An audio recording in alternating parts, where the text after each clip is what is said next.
Welcome to Life's Rich Tapestry, a podcast exploring the narrative of people's layered lives. Listen in on courageous conversations spoken from the heart. Gain insight into another's life as we tackle compelling topics which will expand your mind, help you gain perspective, and might even inspire you to do things differently. My name is Evelyn, and I look forward to your company.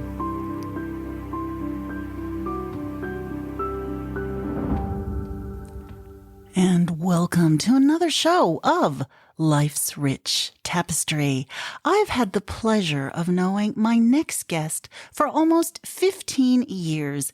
Now, I first met Debbie and her husband Dick in 2008 when I decided to share my home with international students. Now, I'd heard around the Hotel International School in Lura that students requested Debbie and Dick as they had a reputation of being exceptional homestay parents. They were welcoming to all the students, immersing them in the Australian culture, cooking delicious meals, and also encouraging students to cook their native dishes. Now, I was told by one of my students from Hong Kong that Dick could cook chicken feet better than any Chinese that he knew. His Asian dishes were the talking point of many of his students. The young students related well to Dick and affectionately called him boss. Now, Debbie and Dick were known for their social gatherings, and on a few occasions, I would drop off my students to their home and even join in on the festivities. Now, I met their son, Dave, on one such occasion, a handsome, young, charismatic young man in his mid-20s, dazzling smile with deep-set eyes. And I remember thinking at that point, no wonder all of my young female students want to visit. It was an exciting 5 years, being exposed to different cultures, relating to young adults, and developing lifelong friendships. When I stopped the homestay program in 2013, I'd shared my home with 39 international students. Now, Debbie and Dick continued to share their home with international students, but in 2015, the unthinkable happened. Here is Debbie's story, and I'd like to welcome Debbie to the show. Hi, Evelyn. Thank you for having me. Yeah. And before we get to what the unthinkable was, I just would like to I would like you to share with us a little bit about your husband. So how did you meet him? We met in England, in the UK. Oh, okay. Actually in a pub. Of course, you always meet in a pub, and obviously you're British. Yes, and, yes. And are you from the same town as yes. your? Oh, okay. Well, we met in the same town, and it just went from there. We met in 1972. 1972. Yes. Okay, so we're in Australia now. So how did you end up in Australia? We came here just to travel. Okay. And we ended up staying here. We came here in 75. And at that point, did you have any children? We had Nicholas, who was born in 74. So he was born... He was born in the UK. And did you get married here in Australia? We did. We lived together in England and to start with here. Okay. And we got married in Parramatta. Why did you decide to stay in Australia then? Liked it, had a lot more to offer, the weather, everything. Got used to the way of life. And we never intended to stay. So you brought Nick with you as a small baby? Yes, as a baby, yes. Okay. And then you had another child, is that correct? In 76, Sarah was born. We lived in Parramatta when we first came, and then we moved to Bondi. How did you end up in the mountains? We wanted to buy a house. It was cheaper up here. When did you move to the mountains then? In 1981. You also had another child, is that correct? We had another child, Dave, in 1984. So you have your 3 children. Yes. You're in the Blue Mountains. So what made you decide to have international students in your home? Well, I saw it advertised that they needed homestays in the Gazette, would be a way to earn a little bit of extra money. Yeah, we got into it. At first everybody only had 1 student. Then everybody had 2 students, and we just liked it. The money, well, as you know, you don't make an awful lot of money. Just learning everything, their cultures. I know. Everything. And I still have contact with several students still today. I mean, I do too. Now, when did you start this, though? What year did you start? 2005. I mean, I counted up how many students I had. How many? Did you ever count how many students? But I think it would be over 100. Yeah, I think you did. In the end, we had 3 at a time and sometimes 4. How did your husband get the nickname Boss? Because I remember remember them calling him boss. I said, why are they calling him boss? That's interesting. Because I used to always say that I was the boss. I'm in charge. Oh, and then we had a okay. French student said, no, he's the boss, and nicknamed him Boss. What was the main nationality that came through? At that time, Hong Kong. A lot of In the beginning, it was Hong Kong, Indonesian, Korean. Okay. Korean. And then the Chinese came in after a The certain Chinese years. and the Vietnamese came later. The last years of my homestay experience, they were all Vietnamese. Yes, so I had asked for Vietnamese because we had travelled to Vietnam before having students, and I liked the Vietnamese people, but there were no Vietnamese students at that stage. They didn't come in till later. So what other countries have you gone to What we've with travelled, the students? Yeah. all Southeast Asia. We've mainly been to Vietnam, to Hong Kong, China, Thailand, India. Were these visiting your students, the ones that had lived Yes, with you? on most occasions staying in their homes. And I know that Dick loved Vietnam. Yes, he did. Yeah. Okay. So share that. Why did he love Vietnam so much, or what did he want to do there? Well, we first went there in 2003. He absolutely loved it. This was before having students, and had always said he'd like to come back. He'd like to ride a motorbike around Vietnam. And that's what he did. That's what he did in 2013. He said, I'd love to. He had retired early. He said, I'd love to ride a motorbike all the way around Vietnam. And I said, well, I wouldn't. Okay. I couldn't imagine anything worse than being on the back of a bike in Ho Chi Minh. We made it so that he could go. I remember him going for long periods of time. And, Yes. and one thing that I have always admired about you and Dick is that you're able to travel off the beaten path and able to not say suffer. That's not a good word, but be able to rough it. Maybe that's the better word. You're so good at that. And We not. stayed in some places that, we stayed in a place about 100 kilometres west of Da Nang. Okay. And they had never seen Western people. Wow. And the police even came to the house to check us out. And they said that they'd heard there was Western people in the village and they wanted to make sure it was true. And village people came to look at us. I can imagine. And touch us. Yes, of course, because Dick's very tall. Yes, they used to call him Buddha. Oh my because he had a big belly. Yes, I remember that. Yes. I remember that.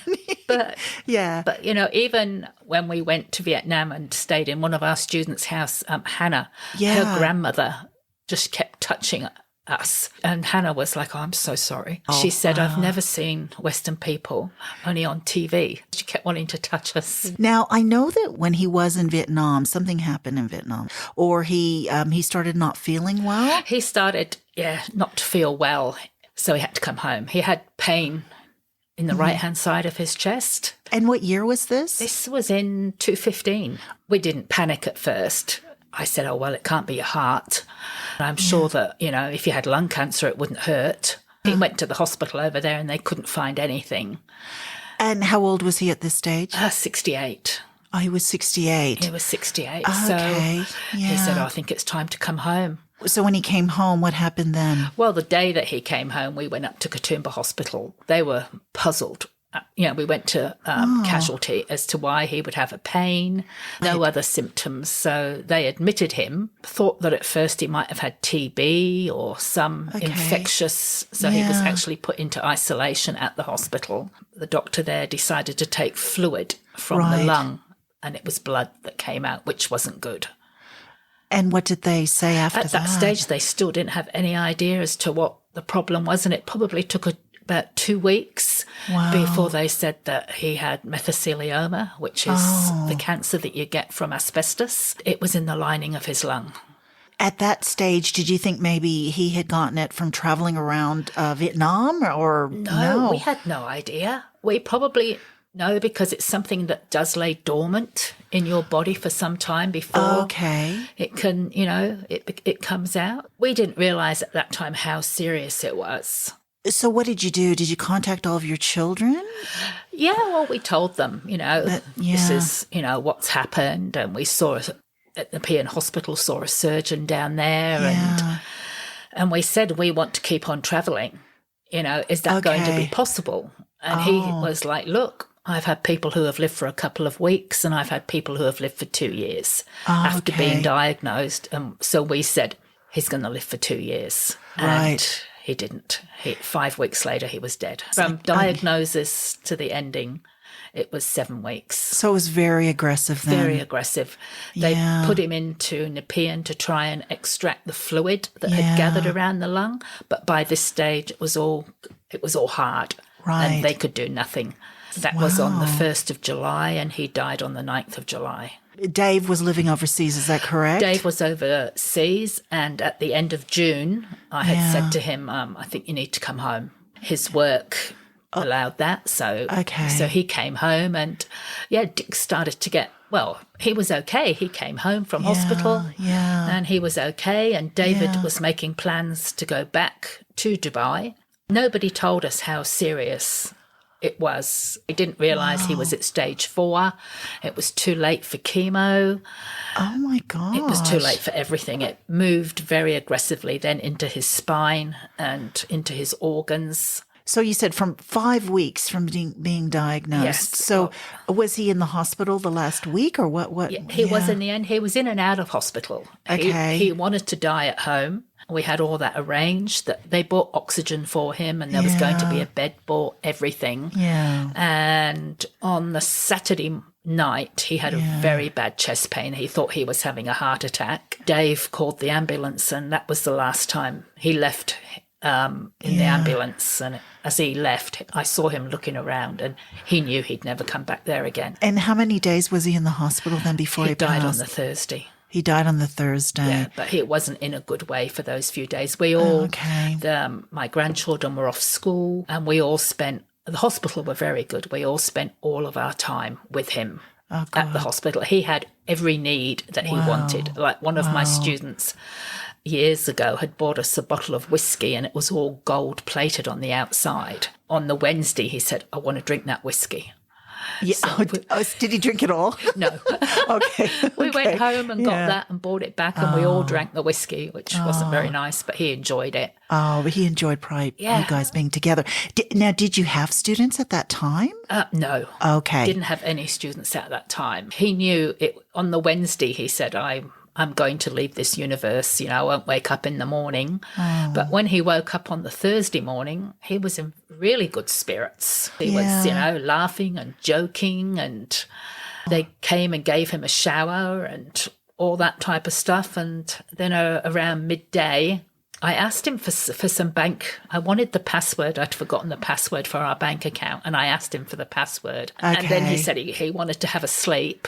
And the last thing he said to me was, I love you. I said, I love you too. Oh, okay. And then we were all there playing all his favourite music, which was Jimi Hendrix and Santana. And he died at 4:45 in the evening. What a shock, because he was full of vitality. He loved to travel. You guys... he was devastated. He did think that he was going to get better. They had told me, he wasn't going to get better. The hospital doctor said, you need to tell him.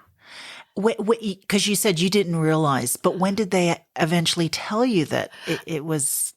Probably when Dave came over, he said to the specialist, he said, I'm going to bring my wedding forward till October, because he was getting married in the following March. And she very bluntly said, he won't be alive then. And if he is, he certainly won't want to go to a wedding. That really brought it home. It was just so final. And we told him, the doctor told him that he probably only had about 2 weeks.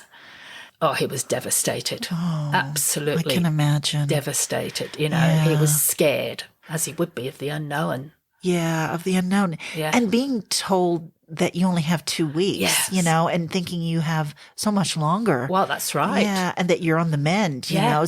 So you've gone through this horrible experience, and then you had your funeral. What did you feel like doing after he passed away?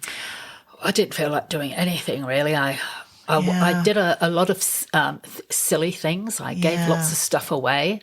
Oh, and then I got it all back again. Oh, okay. Oh, that's interesting. I was in shock. Right. I was in shock, and what did you give away? Power tools. Oh, okay.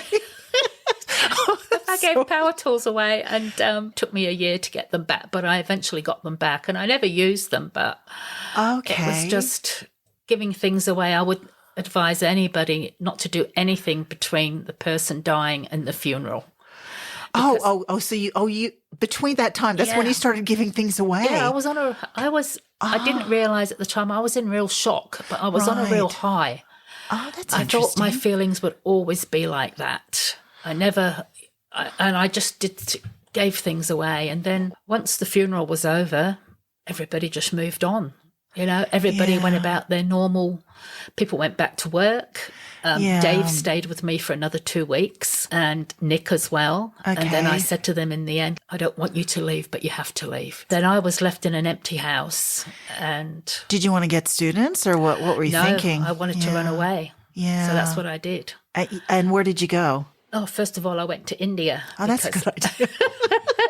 A student that we had who was working at the Fairmont, his visa ran out and we were still had contact with him. So he was going back to India in the September, and he said, Mum said that you should come. I planned to go there for 2 weeks, then go to Dubai and then come back to Australia because Dave was getting married. And he was getting married in Australia. In Australia. Okay. Yeah. And but I got stuck in India with visa issues, and I was there for 7 weeks. I only just made it back for the wedding. And how was it in India? Did you feel like this is where you needed to be after? Made me realise how lucky I was for what I had. I was stayed in a village in North India, the state of our Haryana.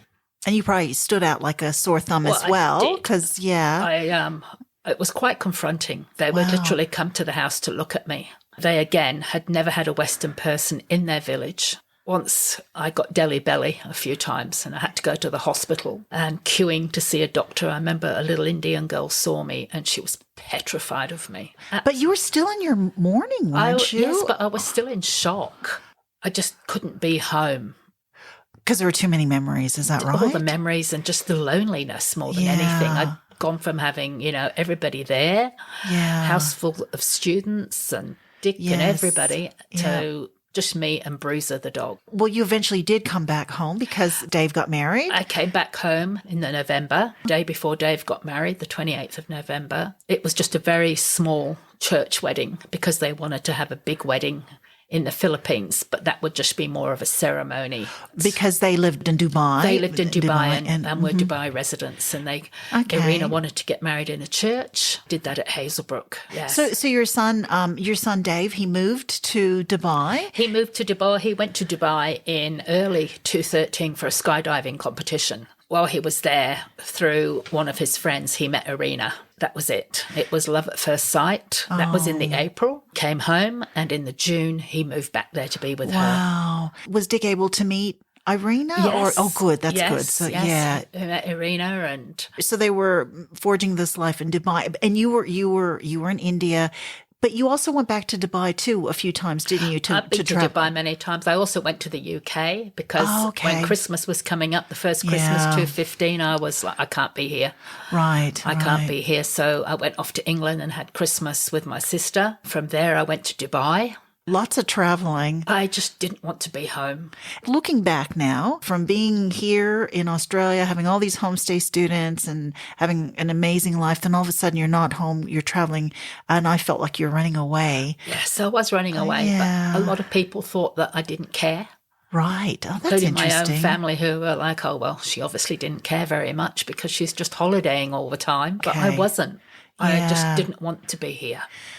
So how long did it take before you decided, I probably need to get back to normal life, or how long did that take? Probably the following January. Okay. I came back and I was asked to have students. Right. Okay. And so that was really, really hard. I can imagine. Really, really hard. So this is January 2016. Yes. Is that correct? Okay, 20. Yes. Yeah. So Dick's been got 6 months. He's been gone 6 months, and he had the reputation of being the best cook up at the hotel I know, school, everything. I know.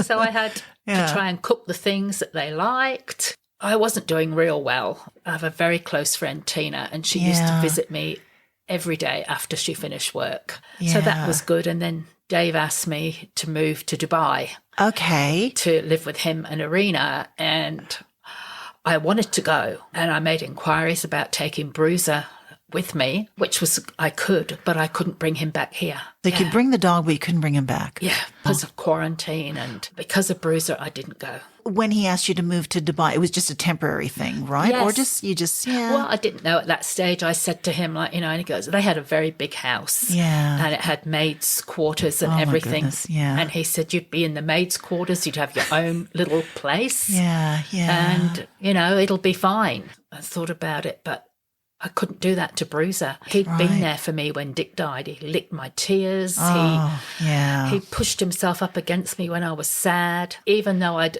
left him, gone to India and gone to the UK, I couldn't leave him for good. It's amazing the relationship we have with our four-legged. He has been amazing. So you've come back 2016. You obviously you get back into the student thing again, yes, right? Get back into that. I travelled in April to the Philippines. Okay. Because Dave and Irina were getting married. Oh, lovely. There. Lovely. A proper big wedding. And people from all over the world came to that. Oh, fantastic. It was a big wedding, like their friends from America, the UK, the Maldives, Dubai, Australia. We all met. So they have this big, beautiful wedding. Big, beautiful wedding. So 2016 continued. You have students and everything. And did you have students in 2017? Yes, I did. Okay. Yes, I continued having students. Your friends supported you as well during this time? She was terrific. Oh, fantastic. She was terrific. So Dick was gone for about 2 years. How was it getting as the time was going? It was a little bit better. It was better. Yeah, getting a little bit better. It was a little bit better, but people expect you to move on and get over it. And you never really do, because it's what they miss out on everything. My granddaughter, graduating high school, all those things. He missed all that. He missed everything. Did couples start to treat you differently? I don't know, like if you had couple friends, would they treat you differently? Not me. Okay. Not me, no. Okay. No, I mean, my friends Barry and Tina were very supportive. Okay. And, I would go to their house. They would advise me on everything, car insurance, how to make it, everything. They were very good. So 2017 continues on. Then a friend of yours, something happened to a friend of yours? Her son died unexpectedly. He was only 23 years old and he died. Did that bring back memories for you when he actually died? Because, the funeral was held at the same place. Was that the first time you'd been back? That was the first time I had been back there, yes. So it did bring back memories, but it was it was tragic. Of course, and I remember saying to my friend, I imagine how you feel. I actually had no idea how she felt. And at that time, I tried to fix her grief. When I look back now, and you can't fix somebody's grief. So look at the stars tonight. They're so bright, and he's up there looking down. And I remember I rang Dave and I told him what had happened. Oh, and he was so upset. But all he kept saying was, the poor parents. I feel so sorry for his parents. That was the last time that I spoke to Dave. What happened next? Well, on October the 29th, his best friend arrived at my house at 8 o'clock in the morning. Steve. Steve never came to my house on his own. Right. He would only ever come with Dave. Right. And I remember opening the door and going, oh, Steve, and looking past him to see where Dave was. Yeah. And I said, where's Dave? And then he said, there's been an accident. And I still didn't think about Dave. Yeah. And I said, oh, really? Who? Oh. And he said, Dave's been in an accident. And I said, is he hurt? Yeah. Really bad? Yeah. And he said he died. Steve came to you, obviously, in Hazelbrook. Steve was actually on Christmas Island and Dave died. He works for Border Patrol. And Irina, the embassy in Dubai, had said that they would send the police to my house to tell me. She knew that I was by myself. Of course. And even in her really deep grief, she thought of me. So she rang Steve and said there's been an accident, that the reception was really bad. So they flew Steve from Christmas Island, the Navy, to Perth. And when he got to Perth, he didn't really know that Dave had died, just that there'd been an accident. Okay, there'd been an accident, He went to book his flight to Dubai and got on the phone to Irina and said, I'm booking a flight. And she said, no, I need you to go to Debbie. Right. She said, Dave has died and I want you to tell her. Okay. So he caught the red eye. over from Perth, and then he had a car in Sydney, and then he drove up, and he was amazing. And Steve is, they were best friends since high school, since year 7. And they were skydiving buddies and everything. So Dave died in a skydiving accident over which hotel again? What was it? Le Meriden, which is on Jumeirah Beach on the Palm. His chute opened. Everything was going fine, and he was coming in for a landing on the beach. For some reason, he pulled his chute down. The front of his chute came down, and he accelerated very fast. Wow. He landed on top of a steel pergola. What was the first thing? Did you want to just go to Dubai, or what did you want to do? I didn't know what to do. I remember I collapsed and cried and howled. Yeah. And I remember Steve holding me. He sat me down and we just talked. He rang my family. Everybody came. By 11 o'clock that morning, my house was full of neighbours, friends and family, all not really knowing what had happened. Just that he had been killed in a skydiving accident on the beach, on the Palm. You have just experienced a friend of yours who had just lost her son 10 days before. Yes. And you're trying to comfort her. Yes. And then 10 days later, you find out that your son has been tragically killed in an accident. It was at my friend's son's funeral. I met lots of people there that I knew because my son and this young man went to the same school. Yeah. So the teachers were there. Wow. That knew David as well. So they were all, so how's Dave? And I'm saying, I'm so proud of him. He's just got married. Look at his wedding pictures. He got second best chef in Dubai last year and blah, blah, blah.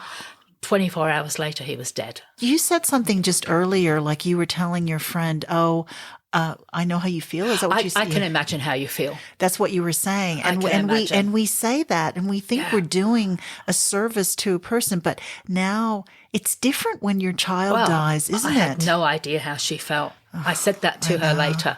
Yeah. I said, what a ridiculous thing for me to say to you. Because, now I'm experiencing, and the loss of losing Dave was far different to losing, like I lost my mum, I lost my husband, but to lose a child is not the norm. I just couldn't believe that my friend went through this and now I'm going through this. Apparently, I can't remember it, but she said I rang her and I said, it's my turn now. Dave's dead. But that's how I put it. It's my turn now. She was very good because they had been through it 2 weeks earlier. She gave a lot of good advice, like, get a notebook, write things down to do, have a list to tick off because they hadn't done that. Oh. So she said... They forgot to do things? They forgot to do things. And she said, so, make a list of everything that has to be done. Right. So you've got some order. Right. So, but what did you do? You did fly back to Dubai, didn't you? I had to go to Dubai because Dubai would not release Dave. So they wouldn't release him because he had $12,000 in unpaid traffic infringements.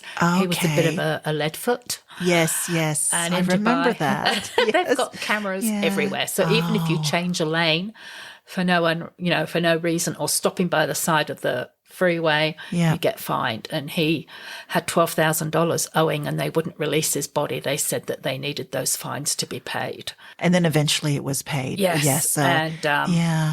So I went over there to make an appearance and to support Irina too. Yes. And Steve that was there and he supported us, but it took us a long time. I think it was at least 10 days to get David out. Okay. We had to engage a team from the UK called SOS.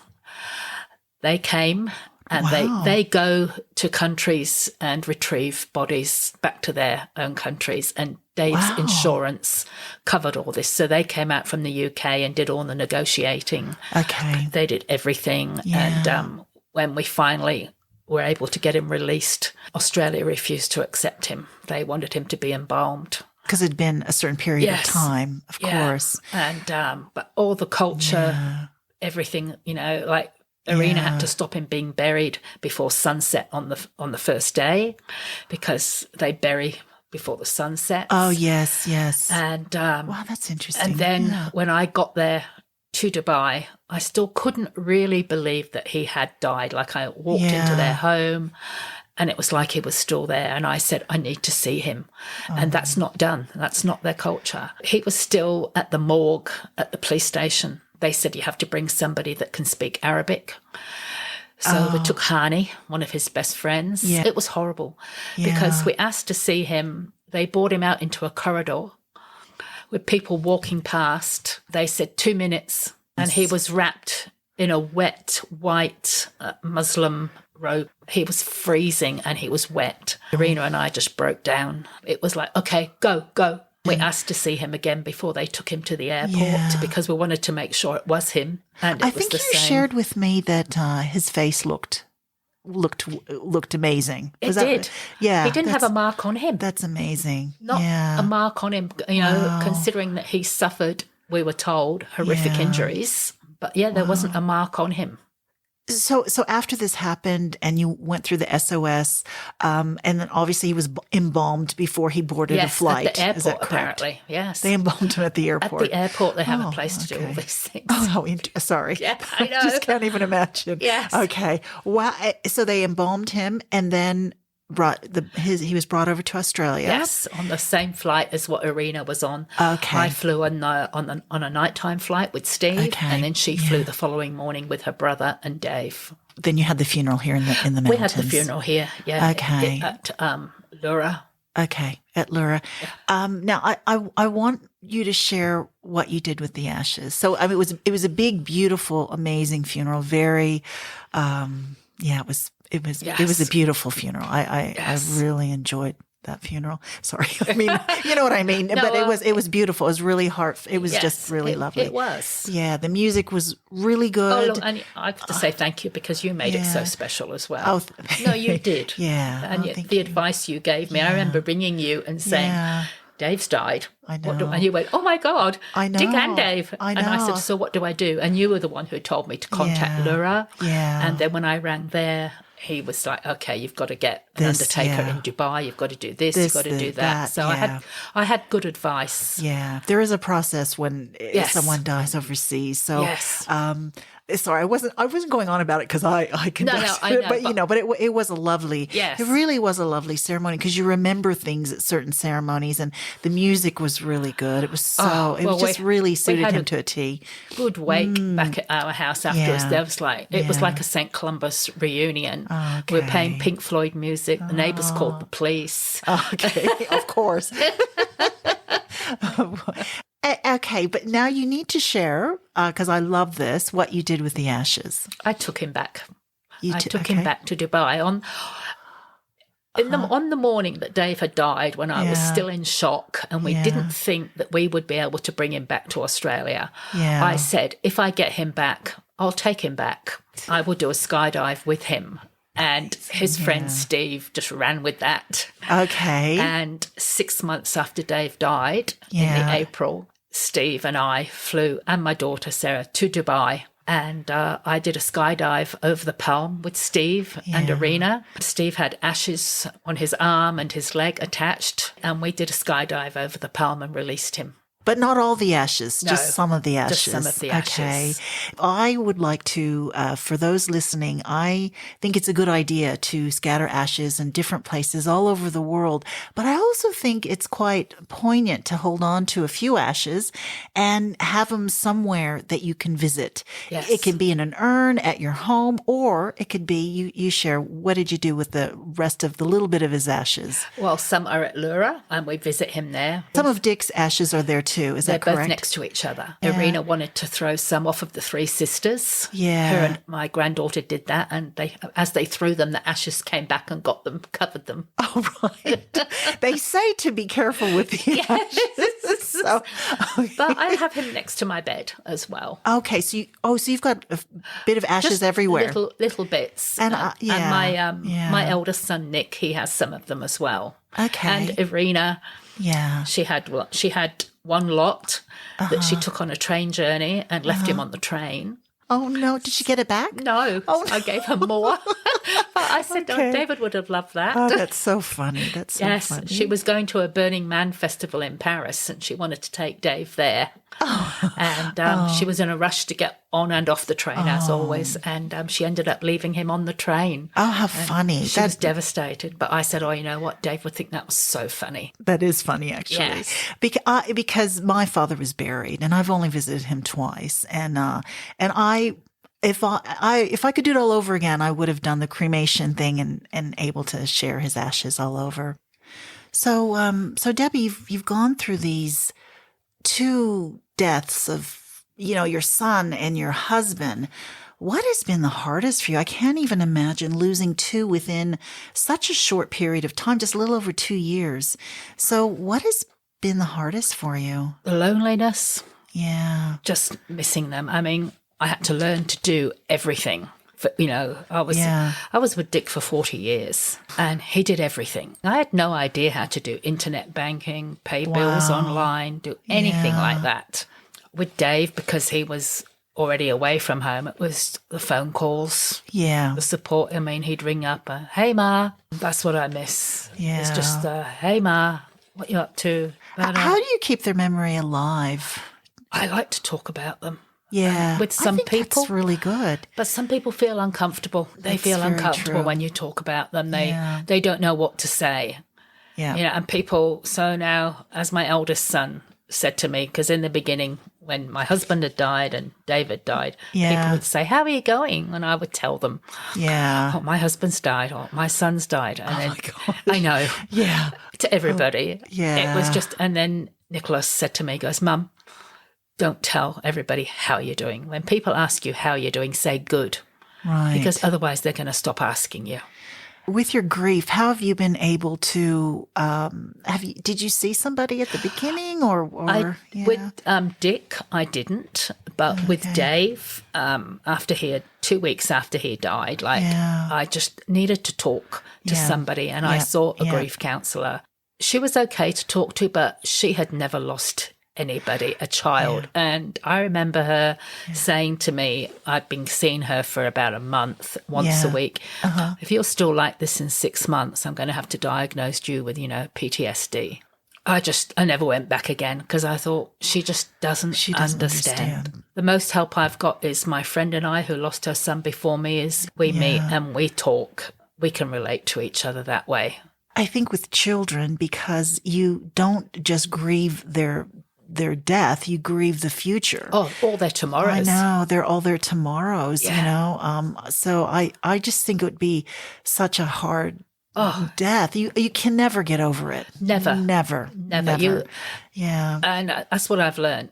I just have to move with the grief. I can't cure it. I just can't, I will never not miss them. I will always miss them. It is hard. It's a good thing that you have a place to visit. Yes. Like you have their ashes, at Lura that you can visit, and you can just be amongst the space and the serenity of Lura Memorial Gardens, and have a picnic there or whatever. That's what play we do. Music, we take champagne on their birthdays. Lovely. I think that's lovely. I've also been back to where Dave died. His first anniversary, I travelled there. Okay. And did you skydive again? No. Okay. I said never again. Okay. It was the most terrifying, ridiculous thing I've ever done. Okay. But I'm glad you did it. I did plan to travel, Irina and I, to meet there every year where he died. But because of COVID, of course, we haven't been able to. Yeah. That's put a spanner in everybody's lives, hasn't it? Yes. But I will go back there again and I get some peace just being there. It was important for me to see what he last saw. Yes. Which was beautiful. Yeah. Absolutely beautiful. And he was doing something that he loved, and Yes. I mean, it's hard to believe. It's still hard to believe. I mean, in 2018, they were planning to start a family. Yes, exactly. Exactly. And they got to be married for 18 months, and that was it. Yeah, it's not fair, is it? No. I mean, has this made you angry? Like with, like people who are religious. I mean, people they'll get angry with God or whatever they believe in. I mean, how are you angry, or how I have you was felt at about that? first, Yeah. especially when people would say to me, like, oh, it was his time. And I'd think, well, why isn't it your son's time or your daughter's time? Why was it my son's time? Yeah. But Yeah. I think as time has gone on, it was his time. My belief, maybe he was never meant to stay as long as he stayed. He had a difficult birth, nearly drowned, Yeah. countless car accidents. He shouldn't have walked out of. The day before his wedding, he did a skydive and his chute didn't open and he had to use his emergency chute. He had a tattoo on his leg which said, "Forever chasing my dream of happiness." Wow. I think he found that happiness with Irina. He went to Dubai, he found that happiness, and it was time for him to leave. That's what I like to believe. It gives me some comfort. And what sort of advice could you give to anyone who has gone through any sort of tragedy? Look, I think not worry about what other people, think or say, and just to not try to move through it too quickly. Just take it a day at a time, an hour at a time. It can't be fixed. It just can't. Just take it slow, a day at a time. Just remember, none of us are given this choice. That's right. We all are going to die at some point. Some of us live long lives and not very eventful lives, Yes. and some of us, like Dave, he had an eventful life, and even like Dick. I mean, you guys have traveled the world, experienced so much. When I look at it that way, and Dave crammed so much in. And he was a perfectionist. He had to be the best at everything. And when he got second best chef in Dubai the year before he died, he never even told us. When I found out, he said, "Well, I didn't get first place." Oh, God. I said, "But you're the second That is place." amazing. And he said, That "Next is year I'll amazing. get first place." But Wow. he died. So wow. And wasn't there a restaurant named after him? yes, Or what? Yeah. Sanderson's in Abu Dhabi is named after him. There's also 2 in Dubai now. So the chef that Dave worked for, his name was Serge. He was opening restaurants throughout the Middle East. Okay. And he wanted Dave to be his head pastry chef. 2 weeks before David died, he had travelled to Oman to inquire about, setting up restaurants there. And Serge had said to him, whilst you're there, I want you to plan a menu for the restaurant and for this restaurant. And he said, whenever I asked Dave to do something, he never, ever did it straight away. But this time he did it. He did. Wow. And after he died, they found all the recipes and the menu on his laptop. So Irina and I went to Abu Dhabi for the opening of the restaurant. And it's called Sanderson's. It's called Sanderson's of Abu Dhabi. And sorry, what kind of food? Mainly Eastern Mediterranean, but a big variety of everything. Wow. And the chef there, Troy, he's just amazing. Yeah. Do they have a photo of him at the restaurant? I'm not sure if they do. They were going to put one. Yeah, that would be good. The restaurant outside has got, Sanderson's across it. When Dave died, Serge said, "I'm going to do something to honour him." Really didn't expect for anything to happen. And when we went back for the opening, I said, "Oh, it's amazing." And he said, "I'm a doer." Yeah. He said, "I said I was going to do something and I've done it." And now they're using all his recipes, the menus that he had, everything is all being used. So in a way, his memory lives on. His legacy lives on. Yes. Exactly. It goes on. Now, thank you so much for sharing your story. Oh, thank you for inviting me. Yeah. No, now there's one poem that you guys had at both funerals. Yes. And I think I'm going to end the show with this poem. And why did you choose this particular funeral blues? Why did you choose it? Was it because you choose it for Dick's and for Dave's? Yes. And did it just speak to you, or? I just liked it. I had only ever heard of it once before. Yeah. And I just liked it, and Dick liked the poem. And Irina and I read it out at Dave's funeral together. I couldn't talk at Dick's funeral. Yeah. I was just too upset. Yeah. But and I was also upset with Dave at Dave's funeral, but we managed to do that together. You were up. Oh yeah, of course. Yeah, I remember that. You both. Yeah.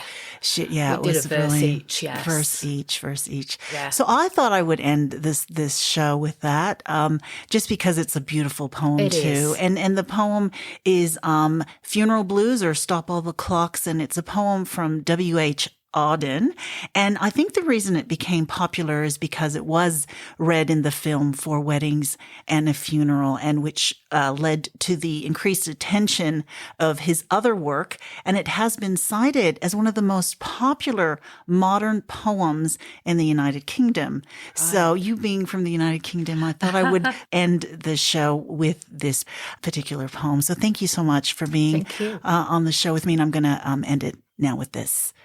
Stop all the clocks, cut off the telephone, prevent the dog from barking with a juicy bone, silence the pianos with muffled drum, bring out the coffin, let the mourners come. Let airplanes circle, moaning overhead, scribbling on the sky the message he is dead. Put crepe bows round the white necks of the public doves. Let the traffic policemen wear black cotton gloves. He was my north, my south, my east and west, my working week and my Sunday rest, my noon, my midnight, my talk, my song. I thought that love would last forever. I was wrong. The stars are not wanted now. Put out every one. Pack up the moon and dismantle the sun. Pour away the ocean and sweep up the wood, for nothing now can ever come to any good. Thank you so much for your company.